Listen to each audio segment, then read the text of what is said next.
যাদের দুনিয়াও আছে আখিরাতও আছে। সুবহানাল্লাহ। এরা দুনিয়া তো বেশ সুখের জীবন যাপন করে আল্লাহর সন্তুষ্টির সাথে। এদের যখন অসুখ হয় এরা সবুর করে, প্যানিক হয়ে যায় না, হতাশা হয় না। কোনো আসমানও যদি ভেঙে পড়ে এদের হৃদয়ে একটা প্রশান্তি আছে যে আলহামদুলিল্লাহ, এটা ভাঙলে আমার কি এসেছে, এটা কি আমার না, যার আসমান সেই ভাঙছে আমার কি।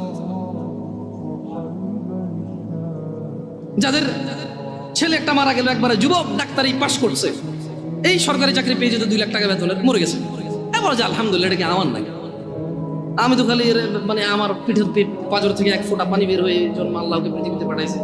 হ্যাঁ, আমার বৃদ্ধকালে হাতিয়ার হতে পারত। ও তো বাপ হওয়ার আগে মরে গেল, আমি তো বাপ, আলহামদুলিল্লাহ, খুশি থাকে। দুনিয়া তো মানুষ ইজ্জত করে, সম্মান করে, মানে কোন রকম দুনিয়া এবং আখিরাত কি এদের আছে।